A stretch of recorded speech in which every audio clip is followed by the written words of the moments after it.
Today's conversation is one every working mom needs, not because it's dramatic, but because it's honest.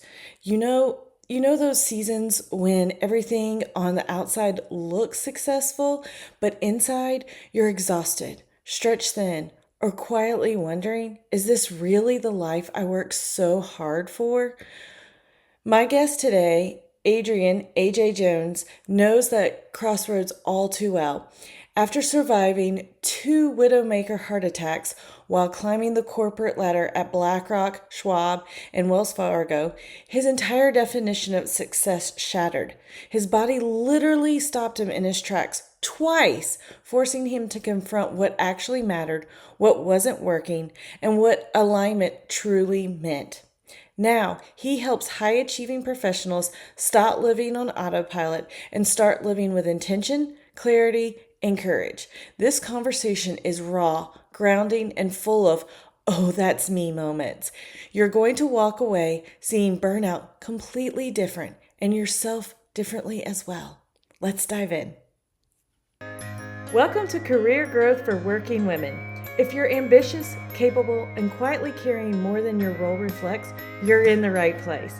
I'm Shannon, promotion and compensation coach, and I help women fast track their next promotion by teaching them how to show their value so clearly leadership can't overlook them. Here, we talk about career advancement, visibility, burnout recovery, and building confidence without burning yourself out or shrinking to fit someone else's expectations. So grab your coffee or reheat it for the third time and let's get into it. Hello and welcome. I'm really looking forward to today's conversation because we're talking about something so many moms feel we don't always have, but don't always have the words for. What happens when life looks successful on the outside, doesn't actually feel good on the inside? My guest today is Adrian AJ Jones, a two-time Widowmaker heart attack survivor, former financial services executive, and founder of More, a career wellness platform that helps accomplished professionals redefine success and live more authentically. After more than 20 years in high pressure roles with firms like BlackRock, Schwab, and Wells Fargo, AJ's body literally stopped him in his tracks twice. These experiences forced him to completely reevaluate what he was chasing and how he wanted to live the rest of his life. Now, through his work and his podcast, Code 3 Life Reinvented, he helps people shift from autopilot to alignment, turn burnout into clarity, and build lives that feel as good as they look. Welcome, AJ. I'm so excited to chat with you today. Wow, thank you for that bio, Shannon. Thanks for having me on the show. I am very excited as well. Okay, so you've survived two Widowmaker heart attacks. That alone, unbelievable. So can we just start there? How did those experiences change how you define success and what matters most? Yeah, great question. And I can jump right into that one. My first heart attack was October 8th, 2016. I was living north of San Francisco in a place called Marin County, working at one of the firms you just mentioned, commuting 3 hours a day in and out of the office. And that was my life. My wife and I, we were raising our kids, just doing all the things we could to keep it going. I went mountain biking with three friends, which is Marin County is the birthplace of mountain biking, for that trivia question, should you ever get it. And going up this ascent, it's very hilly there. And I was going up a steep ascent. Some call it a sufferfest. It can be pretty tricky out there, at least if you're not in good biking shape. And I was getting into good biking shape. But anyways, point is, I had at the time all sorts of issues. I lost the strength in my legs, like just vanished. I became nauseous. I had pains in my chest. I lost the feeling in my pinky and ring fingers. No, I had no idea what was going on. Neither did any of my friends. Fortunately, they got me to the hospital, and I found out right away I was in the throes of a heart attack. They put defibrillators on my chest, and you can imagine what that felt like. Like, oh my Wow. gosh, is Yeah. this a potential flatline recovery situation that's about to happen to me? But to answer your question, the I was on a gurney. Imagine me. I'm in my mountain biking gear, dirty. I've got leads on my chest so they can do an EKG to measure the heart patterns. I had IVs in both arms, and so three nurses were running, and I mean running down the hall from the emergency room down to the cath lab, and I had three very clear and distinct thoughts that have stayed with me since they first entered my consciousness in that moment. As I lay there and watched the ceiling tiles race by overhead, the first thought was, why is this happening? I do not want my wife, Liz, to fly home a widow. She's an event planner. She was gone that weekend for a big production she was activating as an event manager, and I just did not want to put this at her feet. I wanted to have a proper goodbye. I couldn't imagine. I was just laying there going, I can't have her fly back a widow Right. and have my kids be fatherless. That can't happen. The second thought was, why did I run out of the house? Because I was late. I organized the ride, and in Mhm. typical fashion, I was running a bit late, and so I was felt pressured to get to the meeting point on time or as close to on time as I could. So I was rushing out the door, and I ran by both my kids in the family room and just told them, kind of hollered over my shoulder, if you will, like, "Oh, I'll be back in a couple hours. We'll have lunch."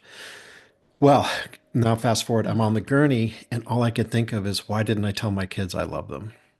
Why did I, in that moment, I was just so caught up in all the things we do every day. I was late to meet friends. I was frantic and sort of feeling like, oh God, of course, typical me. I got to, get to where I need to be.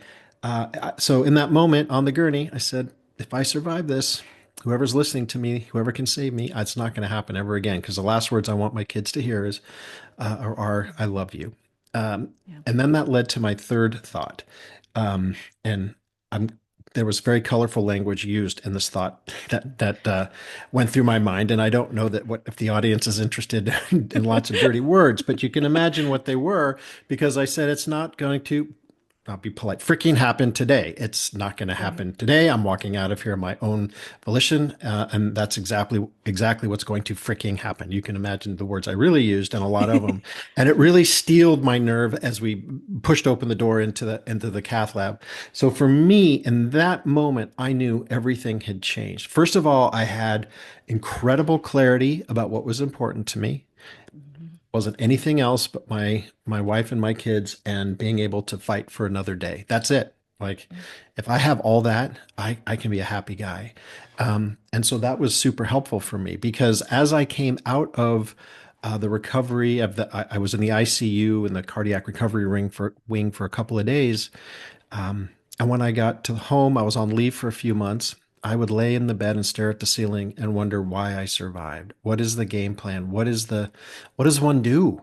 I had just Right. turned 47 the day I got discharged from the hospital this time. And I was wondering, like, is there a playbook? Do I go back to my old job in that 3 hour daily commute? Is that the program? Do Oh, I resign and become a stay-at-home dad and just, I don't know how much longer I have. Who knows, right? And just right. be around my kids and be helpful around the house. Or maybe I go into teaching and try to give back in some way. Like, what do I do? Help me out. And the universe, whatever your belief system is, answered and told me that I need to use my story to help and inspire others to get more out of life. And that was it in that moment. It was like a lightning bolt to my soul. I knew that's exactly what my mission in life would be. I didn't know how to get there and what form it would take and who I would serve, but that made all the sense in the world. And from that point in time, call it end of October 2016, I've been on this trajectory, navigating my way to a place where I could help and inspire people to get more out of life. I mean, I don't love that story. I love what came from that story. That's just powerful because you don't want you don't want them to have to get to that point of complete, eh, I mean, laying on a gurney going, okay, what are the important things in life? You want them to understand and know that now so that that doesn't happen to them. Yeah, exactly. Yeah. Yeah. So, from your perspective, like, what are some of the quiet signs that someone is on the road to burnout and misalignment, even if they seem to be functioning at a high level? Because that's what it seems like it was happening with you. You were functioning at that high level, but you were really experiencing burnout and misalignment. hmm hmm Yeah. So one of the things that we talk about it more, one of the first pillar of our methodology that I have now is called established self-compassion. And I'll be the first to admit for most of my career, I was the type A, high achiever oriented person. Got the MBA from a nice program and went and worked for well-known firms at nice roles and all the things. Um, but I never made time for true self-compassion. And I liken it to the metaphor of a house.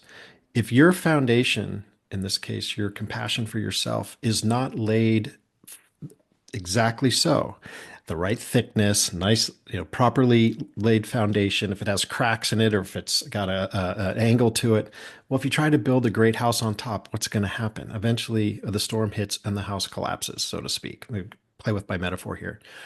Yeah. I think that's the first thing, is that people need to take some self-compassion, and that can take a variety of different forms. How do I see that? It's interesting. As a survivor twice over now, I have what I like to call survivor superpowers, and they afford me an opportunity. I pick up vibrations in people. It's a fascinating thing, and I can sense when someone is out of alignment. And naturally, you start seeing if you recognize the patterns. You can sort of sense when people aren't there in their fullest sense, and they are strung out by things that may not be worthy of being strung out by. If you spend a lot of time with them, you might observe self-soothing patterns that, whether that's alcohol consumption or overuse of alcohol or other sort of medications or you name it. There's you can observe like there's something going on that doesn't look right. This person isn't making time for his or herself, and the walls could come crumbling down, or something bad could eventually materialize in a not great way. Trust me, I know. Yeah, and I think moms especially have that tendency. We sometimes feel like we have to be superwoman and do all the things, and they have to be Pinterest perfect, and we don't give ourselves that time that we need to ourselves, and I think that that's a huge detriment to us. Yeah, and I have had this conversation with my wife. We just celebrated 27 years of blissful matrimony, Oh, and congratulations. well, thank you very much. And I've had conversations with her like you go take a walk. Have you been to the gym? Have you just taken a time out? Like it's okay. And I know what you're saying. I've observed it and I get it, and it's hard. But I think one of the things what I actually I will die on this hill, if you will, is around this concept of radical honesty. And I think one of the important things that we do it more, and I think it is so vital, is that our methodology, and I have a book coming out on this, is rooted around authenticity. Okay, it is all what we do is we want to get to our authentic selves. This is my belief that I have come to after surviving two massive heart attacks, having read a bunch of things, having a lot of time to think about what it all Yeah. means and what is the true source of joy. And for me, it is lies in, are we being truly authentic to our authentic selves? Are we honoring that?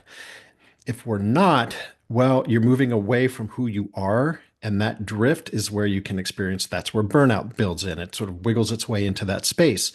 And we need to close that gap. And so finding what is really important to you, your core values, your non-negotiables, and you build from there, I think, and you get your authentic truth connected to your actions, connected to your ambition. If you put those all in a line, and I hate to have to use the word aligned, but you put those three together and they're aligned, you get that alignment, you have a better chance of getting source joy back into your life.